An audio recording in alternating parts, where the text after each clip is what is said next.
ఉషోదయం ప్రేమించు కాపరి ఉషా కిరణాలు ఉదయకాలపు వాక్య భాగమునకు మిమ్మల్ని ఆహ్వానిస్తున్నాం.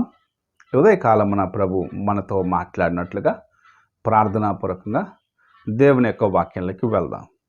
ప్రార్థన. పరిశుద్ధుడు అయిన యేసయ్య, ఈ ఉదయకాలమునకు వందనాలు చెల్లించుకుంటాం. మేము నిన్నటి వారము మాకు జీవమునిచ్చి మరి యొక్క దినమును ఆయుష్ ఇచ్చిన నీ కృప కొరకు వందనాలు. ఈ ఉదయకాలమున నాతోనూ మాతోనూ మాట్లాడము. కార్యక్రమం వీక్షిస్తున్న ప్రతి ఒక్కరిని మీ హస్తములకు అప్పగిస్తున్నాము. వినగలిగిన చెవిని, గ్రహించుకోగలిగిన మనస్సును మాకు అనుగ్రహించండి, నడిపించండి. నీ వాక్యము చేత బలపరచమని యేసు పరిశుద్ధ నామమున అడిగి వేడుకుంటున్నాను పరమ తండ్రి, ఆమెన్. ఈ ఉదయకాలమున దానియేలు గ్రంథము 2వ అధ్యాయము 26వ వచనమును చదువుకుందాం.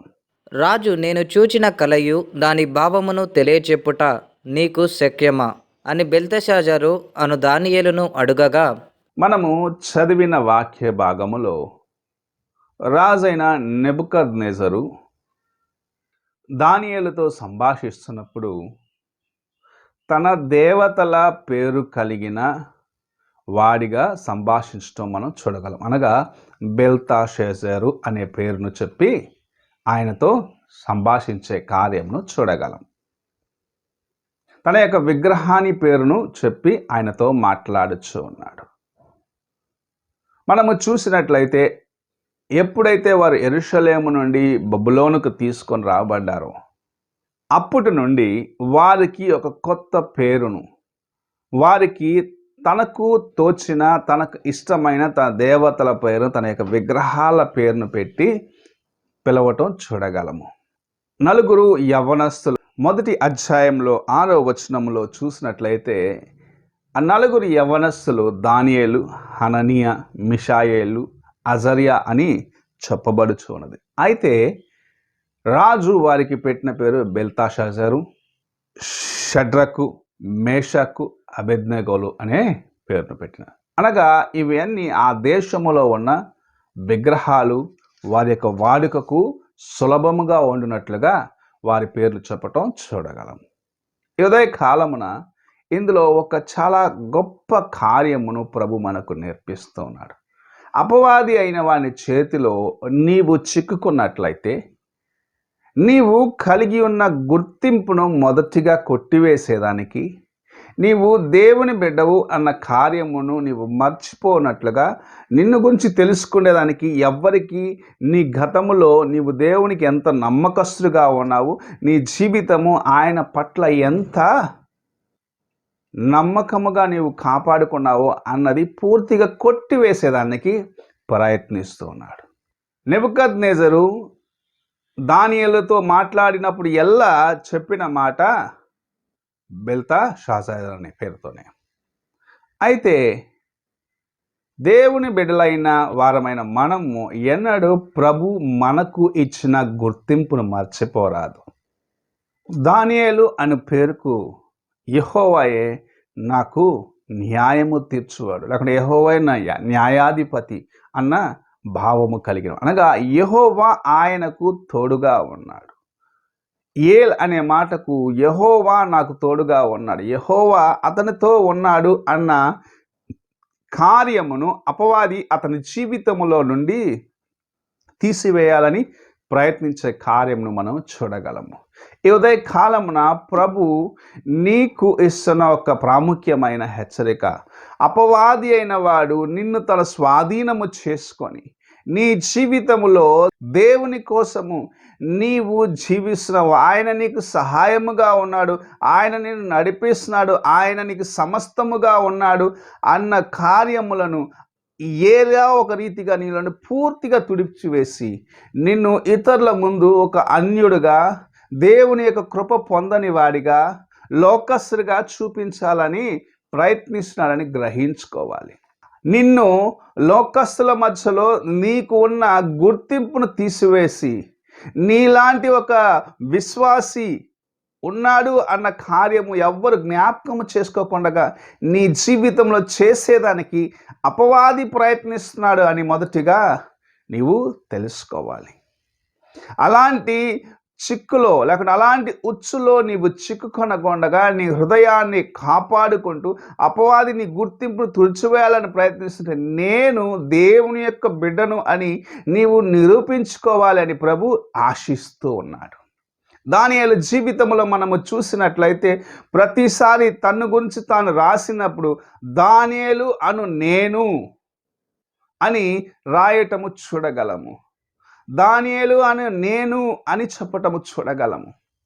అంటే నేను దేవుని యొక్క బిడ్డను అన్న గుర్తింపును ఇతరులకు తెలియపరిచేదానికి ప్రతిసారి దానియేలు ప్రయత్నించడం మనం చూస్తూ ఉన్నాము. ఈ ఉదయ కాలమున నీవు దేవుని ముందుగా నమ్మకస్తుగా జీవించాలి, దేవుని యొక్క సహాయముతో జీవించాలి, దేవునికి సాక్షిగా జీవించాలని ప్రభు ఆశిస్తుంటే అపవాది నీ గుర్తింపును తుడిచివేయాలని ప్రయత్నిస్తున్నాడేమో.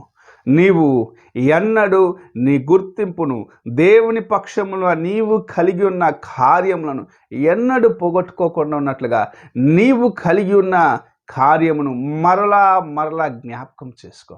నీకు ఇచ్చిన రక్షణను గురించి నీవు ఇతరులకు బయలుపరచు.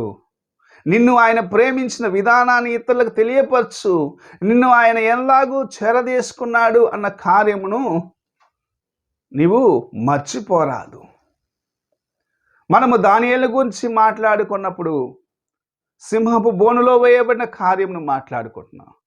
యవనస్తుగా బబులోనికి వచ్చినప్పుడు ఆ దేశపు ఆహారం లేకుండా రాజు యొక్క బల్ల నుండి వచ్చిన ఆహారం వద్దన్న కార్యమును మాట్లాడుకుంటున్నాము. కానీ ఆయన గుర్తింపును ఎన్నడూ పోగొట్టుకోకుండా జీవించినాడు అనేది ఎన్నడైనా జ్ఞాపకం చేసుకుంటున్నామా? ఆ దేశంలో ఉన్నవారు అతని గురించి అతనికి ఇవ్వబడిన ఆ విగ్రహ పేరునే మరలా మరలా చెప్పుకున్నప్పటికీ తాను ఎక్కడ ఉన్నను నేను దానియేలును, నేను దేవుని బిడ్డను, ఆయన కోసం నమ్మకముగా జీవిస్తానని తన జీవితంలో కలిగి ఉన్న ఆ యొక్క ఉద్దేశం లేకుంటే ఆ యొక్క ఆ నిర్ణయాన్ని ఎన్నడైనా మనం జ్ఞాపకం చేసుకుంటున్నామా? ఆ దినములో ఎవరైతే రాజు ఇంటిలో పని చేస్తారో, ఎవరినైతే రాజు యొక్క ఇంట్లో పనిచేసే దానికోసమని బానిసలుగా తీసుకొని వస్తారో వారికి తర్వాత సంతతి లేకున్నట్లుగా వారిని నపంచకుల్లాగా మార్చివేస్తారు.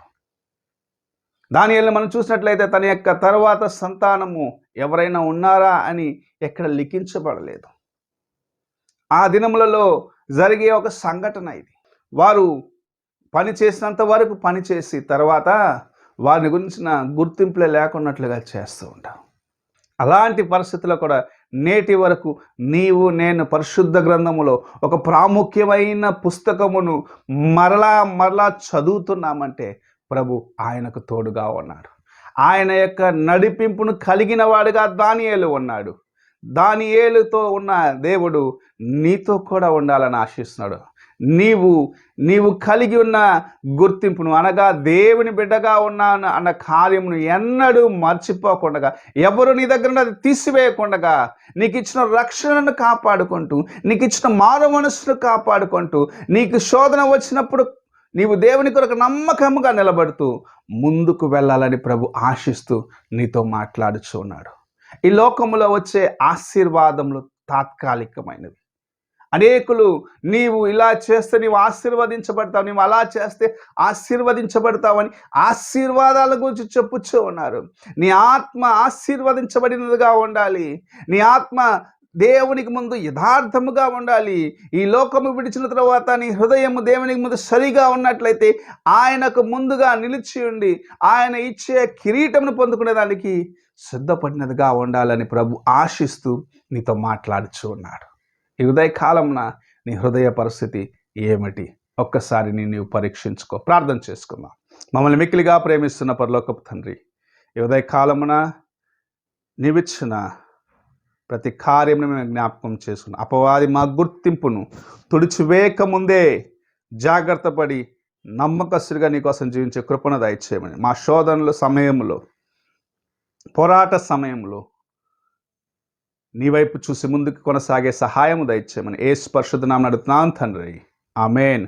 తండ్రి అయిన దేవుని ప్రేమ, కుమారుడైన క్రీస్తు కృప, ఆదరణకర్తైన పరిశుద్ధాత్మక సహవాసము ఇప్పుడును ఎల్లప్పుడూ తోడై ఉండి సదాకాలము నడిపించునుగాక.